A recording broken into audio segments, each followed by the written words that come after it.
எடப்பாடி பழனிசாமியினுடைய சுற்றுப்பயணம். இந்த சுற்றுப்பயணத்தை தொண்டர்கள் எப்படி பார்க்குறாங்க அப்படிங்கிறத நம்ம பார்க்கலாம். அனைவருக்கும் வணக்கம். தொடர்ந்து ஆதரவளித்த ஒரு அனைத்து அன்புள்ளங்களுக்கும் மிக்க நன்றி. ஃபஸ்ட் டைம் இந்த சேனலை பார்க்குறீங்க அப்படின்னா சப்ஸ்கிரைப் பண்ணி பாருங்கள். வாங்க வீடியோக்குள்ளே போகலாம். இப்போ எடப்பாடி பழனிசாமி சுற்றுப்பயணம் போகிறார். தான் ஒரு பொதுச் செயலாளர் அப்படின்னு சொல்லிக்கிட்டு தான் போகிறாரு. அவர் பொதுச் செயலாளர் அப்படின்னு சொல்லி இன்றைக்கி தேர்தல் ஆணையம் அங்கீகரிக்கல, நீதிமன்றமும் அங்கீகரிக்கல. சரி, ஏதோ அவர் ஒரு சுற்றுப்பயணம் போகிறாரு, நம்மள்ட்ட தான் கட்சி கொடி சின்னம் இருக்குது அப்படின்னு சொல்லிட்டு போகிறாருன்னு வச்சுங்களேன். இந்த கட்சியை உருவாக்கிய புரட்சித் தலைவர் எம்ஜிஆர், இந்த கட்சியை கட்டுக்கோப்பாக வழிநடத்தி வந்த புரட்சித் தலைவி அம்மா, இவர்களுடைய அந்த சிலைகளுக்கு ஒரு இடத்துல கூட மாலை அணிவித்து மரியாதை செலுத்தி அந்த இடத்துல ஒரு பிரச்சாரத்தை தொடங்குறாருன்னு சொல்லி பார்த்தா எதுவுமே இல்லை. அவர் வார்டில் பிரச்சாரத்துக்கு போகிறாரு, பேசுகிறாரு, பேசிட்டு அம்மாவனுடைய ஆட்சியை அமைப்போம், புரட்சித் தலைவர் எம்ஜிஆர் தான் எங்கள் வழிகாட்டி அப்படின்னு சொல்லி பேசுகிறாரே தவிர அது எல்லாமே உதட்டளவில் வெளிப்படுது. ஆனால் மனசில் இருந்து பேசலை அப்படிங்கிறத தொண்டர்கள் எல்லாருமே பேச ஆரம்பிச்சிட்டாங்க. இப்போ தொண்டர்கள் எடப்பாடி பழனிசாமி மேலே கடுமையான அதிருப்தியில் இருக்கிறாங்க. அவங்க பின்னாடி இருக்கக்கூடிய மூத்த நிர்வாகிகளுமே அப்படி தான் இருக்கிறாங்க, தொண்டர்களும் அப்படி தான் இருக்காங்க. பொதுமக்களுமே இன்றைக்கி எடப்பாடி பழனிசாமியை முழுமையாகவே எடப்பாடி பழனிசாமி நிராகரிக்க ஆரம்பிச்சிட்டாங்க.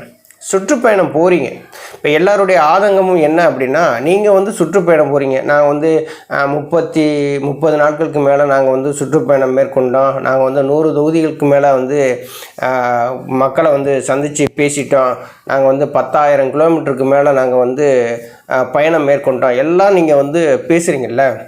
இந்த இடங்கள் எல்லாத்தையுமே கோயம்புத்தூராக இருக்கட்டும், விழுப்புரமாக இருக்கட்டும், கடலூராக இருக்கட்டும், திருவாரூராக இருக்கட்டும், நாகப்பட்டினமாக இருக்கட்டும், ராமநாதபுரமாக இருக்கட்டும், எந்த இடங்கள்லையுமே புரட்சித் தலைவர் எம்ஜிஆர் அவர்களுடைய சிலையோ புரட்சித் தலைவி அம்மா அவர்களுடைய சிலையோ இல்லாமலாம் இருக்குது. எல்லா இடங்கள்லையும் இருக்குது. எம்ஜிஆர் அவர்களுடைய சிலையும் புரட்சித் தலைவி அம்மா அவர்களுடைய சிலையும் இல்லாத மாவட்டங்களே கிடையாது. ஒரு மாவட்ட தலைநகரத்தில் இருந்து அவருடைய பிரச்சாரத்தை துவங்குறார். அப்போ அந்த இடத்துல நமக்கு வழிகாட்டியாக இருக்கக்கூடிய புரட்சித் தலைவர் எம்ஜிஆர், புரட்சித் தலைவி அம்மா அவர்களுடைய சிலைக்கு ஒரு மாலை அணிவித்து ஒரு மரியாதை செலுத்தி இந்த பிரச்சாரத்தை துவங்கணும் அப்படி சொல்லி எடப்பாடி பழனிசாமிக்கு எந்த விதமான எண்ணமும் இல்லை. எடப்பாடி பழனிசாமியுடைய நோக்கம் இப்போ எப்படின்னா, எம்ஜிஆரும் தேவையில்லை, புரட்சித் தலைவி அம்மா அவர்களும் தேவையில்லை, அந்த மாதிரி கணக்கில் தான் அவர் நகர்ந்து போய்கிட்டு இருக்கார். தான் ஒரு ஆளுமையாக நிரூபிக்கணும் அப்படிங்கிற ஒரு எண்ணத்தில் தான் போகிறாரே தவிர அந்த தலைவர்களை அவர் கொஞ்சம் கூட நினச்சி பார்க்கல. தலைவர்களுக்காகத்தான் வாக்கு, புரட்சித் தலைவர் எம்ஜிஆர் அவர்களுக்காகவும் புரட்சித் தலைவி அம்மா அவர்களுக்காகவும் தான் தமிழ்நாட்டில் வாக்கு தவிர எடப்பாடி பழனிசாமிக்குன்னு ஒரு தனிப்பட்ட செல்வாக்குங்கிறது இங்கே கிடையாது அப்படிங்கிறது நமக்கு நல்லா தெரியும். ஏன்னா எடப்பாடி பழனிசாமி நின்ற தேர்தல்களில் நீங்கள் பார்த்தாலே அதுக்கு ஒரு உதாரணமாக தான் இருக்கும். இப்போ ஈரோடு கிழக்கு இடைத்தேர்தலிருந்து பாருங்களேன், அவர் நின்ற தேர்தல்கள் எல்லாமே பார்த்திங்கன்னா அந்த அதிமுகவுக்குன்னு விழுக வேண்டிய வாக்குகள் மட்டும்தான் விழுந்துச்சே தவிர எடப்பாடி பழனிசாமிக்குன்னு தனி செல்வாக்கு கிடையாது. ரெண்டாவது, தேர்தலில் நிற்கவே எடப்பாடி பழனிசாமி பயந்தார்.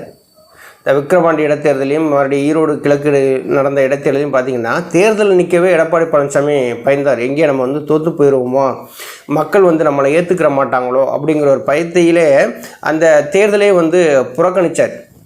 இப்போ எடப்பாடி பழனிசாமிக்குன்னு என்ன செல்வாக்கு இருக்குது? இப்போ எடப்பாடி பழனிசாமி என்ன நினைக்கிறாராம்மா, நம்மளை நம்பி தான் இப்பொழுது கூட்டங்கள் கூடுது அப்படின்னு சொல்லி நினைக்கிறாராம். இப்போ எடப்பாடி பழனிசாமியுடைய நினப்பு என்ன அப்படின்னா, நம்மளை நம்பி தான் இவ்வளவு கூட்டம் கூடுது, வேறு யாரை நம்பி கூட்டம் கூடலை அப்படின்னு சொல்லி அவர் நினச்சி பேசுகிறார். அந்த கூட்டங்கள் எல்லாமே எந்தெந்த இடங்களில் போடுறாங்க அப்படிங்கிறது நமக்கு தெளிவாக தெரியுது. டெய்லி பத்திரிகையிலையும் நியூஸ் சேனல்லையும் நம்ம பார்த்துக்கிட்டு தான் இருக்கிறோம்.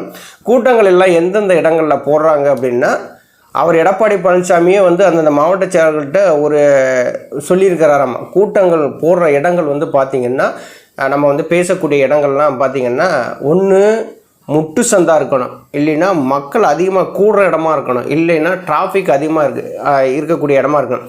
இந்த இடங்களில் போடணும். அதிக அளவில் வாகன போக்குவரத்து இருக்கக்கூடிய இடங்களில் நீங்கள் கூட்டங்களை போடுங்க அப்படிங்கிற மாதிரி சொல்லியிருப்பதாக ஒரு தகவல் இருக்குது.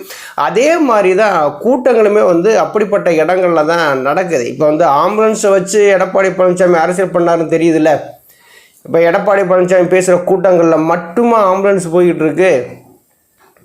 இப்போ நார்மலாகவே அந்த இடத்துல யார் கூட்டம் போட்டாலுமே அந்த இடத்துல ஆம்புலன்ஸ் போகத்தான் செய்யும். ஏதோ ஒரு வகையில் இப்போ வந்து எடப்பாடி பழனிசாமி பேசுகிறாருங்கிறதுக்காக வந்து ஆம்புலன்ஸ் டிரைவருக்கு இந்த இடத்துல பேசுகிறாருன்னு தெரியவா போகுது? இல்லை, அந்த நேரத்தில் பேசும்போது ஒரு ஆம்புலன்ஸ் வந்து கிராஸ் ஆகும்போது நம்ம வந்து வழி விட்டு அவங்களுக்கு வந்து பாதுகாப்பை கொடுக்கறது தான் நல்லது. இப்போ எடப்பாடி பழனிசாமி என்ன பண்ணிட்டாரு, ஆம்புலன்ஸ் ஆள் இல்லாத ஆம்புலன்ஸ் வந்தது அப்படின்னா அந்த ஆம்புலன்ஸ் டிரைவரே பேஷண்ட்டாக மாறிடுவார் அப்படின்னு சொல்லிட்டு ஒரு மிரட்டல்லாம் கூட விட்டார் இல்லையா? அதே மாதிரி தான் இன்றைக்கி எடப்பாடி பழனிசாமி கூட்டங்கள் எல்லாமே பார்த்திங்கன்னா போக்குவரத்து நெரிசல் அதிகமாக இருக்கக்கூடிய இடங்களாக பார்த்து ஒரு கூட்டத்தை கூட்டுறாரு. மக்கள் அதிகமாக இருக்கக்கூடிய இடங்களையும் வந்து கூட்டத்தை வந்து கூட்டுறாரு. காசு பணம் தான் இங்கே ரொம்ப முக்கியம். காசு பணங்களை விட்டெறிஞ்சு கோடிக்கணக்கில் செலவு பண்ணி ஒரு கூட்டத்தை கூட்டுறாரு. அந்த கூட்டம் வந்து நமக்கான கூட்டம் சொல்லி எடப்பாடி பழனிசாமி பேசிகிட்டு இருக்கிறார். இப்போ இங்கே தொண்டர்கள் எல்லாம் என்னது நினைக்கிறாங்க அப்படின்னா, எடப்பாடி பழனிசாமிக்காக கூடின கூட்டம் கிடையாது, அது காசு பணத்துக்காக கூடின கூட்டம் தான். இந்த கூட்டம் ஓட்டாக மாறும் சொல்லி எடப்பாடி பழனிசாமி நினச்சார் அப்படின்னா மிகப்பெரிய தவறு அப்படின்னு சொல்லி தொண்டர்கள் பேச ஆரம்பிச்சிட்டாங்க. அதிமுகவை ஒருங்கிணைக்காமல் இவர் வந்து அரசியலை கொண்டு போய் நம்ம வந்து வெற்றி பெறலாம் அப்படின்னு சொல்லி நினச்சிட்டாரு அப்படின்னா அது வந்து நடக்காத காரியம்.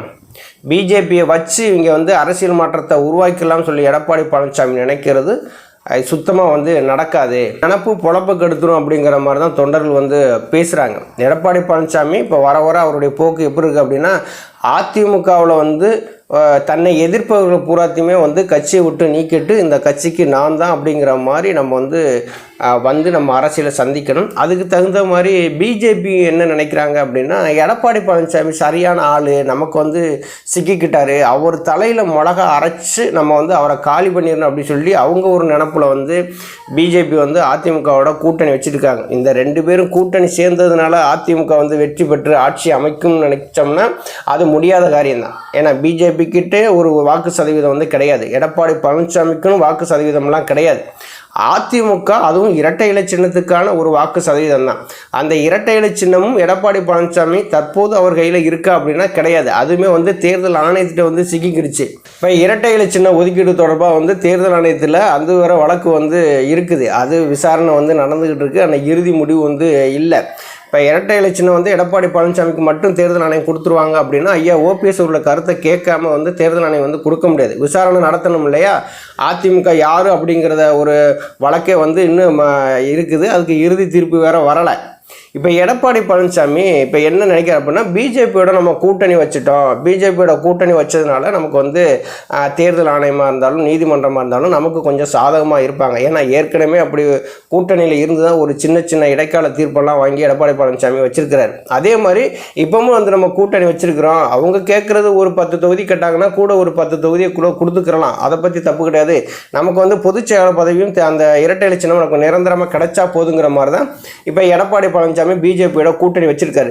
அந்த சின்னத்துக்காகவும் அந்த பொதுச்செயலாளர் பதவிக்காகவும் தான் அவர் வந்து வேலை செய்கிறாரே தவிர இன்னைக்கு புரட்சி தலைவர் எம்ஜிஆரையோ புரட்சி தலைவி அம்மாவையோ எடப்பாடி பழனிசாமி ஒரு நிமிஷம் கூட நினைச்சு பார்க்கறதில்ல.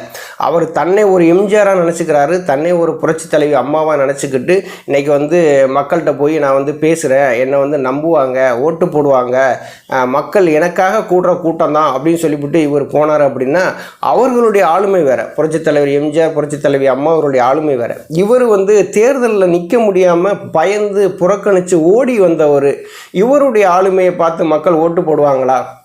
இப்போ எல்லாரும் நினைக்கிறது என்ன, திமுகவை வீழ்த்தணும். ஓகே, திமுகவை வீழ்த்தணும், அதில் எந்த விதமான மாற்று கருத்தும் கிடையாது. எல்லாரும் வந்து ஓரணியில் இணையணும் சொல்லி கூட பேசுகிறாங்க. ஆனால் ஓரணியில் இணையணும் அப்படின்னா இங்கே யார் தலைமை ஏற்று அந்த ஓரணியில் இணைகிறது அப்படிங்கிறது ஒரு பிரச்சனை இருக்கு இல்லையா? இப்போ எடப்பாடி பழனிசாமியை நம்பி இன்னைக்கு வந்து யார் இருக்கா? தொண்டர்கள் கிடையாது, கட்சி நிர்வாகிகளும் மிகப்பெரிய அதிருப்தியில் இருக்கிறாங்க. அவரை நம்பி தலைமையில் போய் நம்ம வந்து தேர்தலை சந்திச்சா வெற்றி பெற முடியுமா? பெரும்பாலும் தொண்டர்கள் என்ன சொல்கிறாங்க, அதிமுகவை முதல்ல ஒருங்கிணைந்து ஐயா ஓபிஎஸ் உள்ள அதிமுகவுக்குள்ளே வந்தாங்கன்னா பலமான ஒரு அதிமுக வந்துடும், நம்ம வந்து வெற்றியை பெறலாம் அப்படின்னு தான் அவங்க பேசுகிறாங்க. எடப்பாடி பழனிசாமி என்ன பண்ணுறாரு, மற்றவங்க பேசுகிற எதையுமே வந்து காதில் போட்டு கிடையாது. அவருக்கு வந்து யாரை அறிவுரை சொன்னாலும் அவர் வந்து எடப்பாடி பழனிசாமி ஏற்றுக்கிற மாட்டார். தான் வச்சது தான் சட்டம், அதை அந்த வச்சா குடும்பி சரச்சா மொட்டை அப்படின்னு பேசுவாங்க இல்லையா? அதே மாதிரி எடப்பாடி பழனிசாமி என்ன பண்ணுறாரு, நம்ம என்ன நினைக்கிறோமோ அதைத்தான் செயல்படுத்தணும், அடுத்தவங்க நினைக்கிறத நம்ம செயல்படுத்தக்கூடாது அப்படிங்கிற அந்த ஒரு ஈகோவில் எடப்பாடி பழனிசாமி என்ன பண்ணுறாரு, அவர் வந்து தொகுதி பூரா சுற்றுப்பயணம் போகிறாரு, பேசுகிறார். இன்னைக்கு நாங்கள் சொல்கிறோம், கூடுற கூட்டங்கள் எல்லாம் ஓட்டாக மாறாது. அது நமக்கான ஒரு கூட்டம் சொல்லி எடப்பாடி பழனிசாமி நினச்சாருன்னா அதை விட ஒரு சோம்பேறித்தனம் வேறு எதுவுமே கிடையாது. அதிமுகவை ஒருங்கிணைந்து நீங்கள் தேர்தலை சந்தித்தார் அப்படின்னா வெற்றி என்பது சாத்தியம். ஆனால் திமுகவை வீழ்த்தணும், எல்லாரும் ஓரணியில் வாங்க அப்படின்னு சொல்லி எடப்பாடி பழனிசாமி தலைமையில் நீங்கள் தேர்தலை சந்தித்தாங்க அப்படின்னா மிகப்பெரிய ஒரு தோல்வியை தான் சந்திக்கும் அப்படிங்கிறத அரசியல் விமர்சகர்களும் இதைத்தான் வந்து பேசுகிறாங்க. இப்போ தொண்டர்களுடைய மிகப்பெரிய அதிருப்தி என்ன அப்படின்னா, நீங்கள் வந்து தேர்தல் சுற்றுப்பயணம் போடுங்க, பரப்புரை மேற்கொள்ளுங்க, திமுகவை எதிர்த்து பேசுங்க, அதில் நீங்கள் வந்து ஒரு எதிர்க்கட்சி தலைவராக நீங்கள் வந்து செய்ய வேண்டிய கடமையை வந்து செய்கிறீங்க. ஏன் ஒரு புரட்சித் தலைவர் எம்ஜிஆர் அவர்களுக்கும் புரட்சித் தலைவி அம்மா அவர்களுக்கும் ஒரு மாலை அணிவித்து அவங்களுக்கு மரியாதை செலுத்தி விட்டு அந்தந்த மாவட்டத்தில் உங்களுடைய ஒரு தேர்தல் அந்த பரப்புரையை வந்து நீங்கள் மேற்கொண்டா என்ன அப்படிங்கிறதா எல்லாருடைய கேள்வியாக வந்து இருக்குது. இது எடப்பாடி பழனிசாமி தரப்புலேருந்து எந்த விதமான ஒரு பதிலுமே வந்து வரலை. எம்ஜிஆர் சிலை இருக்குது, எம்ஜிஆர் சிலைக்கு பக்கத்தில் எடப்பாடி பழனிசாமியுடைய கட் அவுட்டை கொண்டு வைக்கிறாங்களே தவிர, ஆனால் எம்ஜிஆர் சிலைக்கு எடப்பாடி பழனிசாமி மாலை போட மாட்டார். அப்போ எம்ஜிஆருடைய கட்சி வேணும், புரட்சித் தலைவி அம்மாவருடைய பொதுச்செயலாளர் பதவி மட்டும் வேணும், ஆனால் அவங்களுக்கு வந்து எந்த விதமான மரியாதையும் செலுத்த மாட்டேன், நான் வந்து ஓட்டு கேட்க போவேன் அப்படின்னா இங்கே ஓட்டு போடுறதுக்கு யார் தயாராக இருக்காங்க அப்படிங்கிறதான் எல்லோருடைய கருத்தாகவும் இருக்குது. ஆனால் எடப்பாடி பழனிசாமியுடைய அரசியல் பிஜேபி கிட்ட சிக்கிக்கிட்டு முடிச்சுக்கிட்டு இருக்காரு. எப்படி மீண்டு வருகிறார் அப்படிங்கிறத நம்ம எல்லோருடைய எதிர்பார்ப்பாகவும் இருக்குது. நன்றி, வணக்கம்.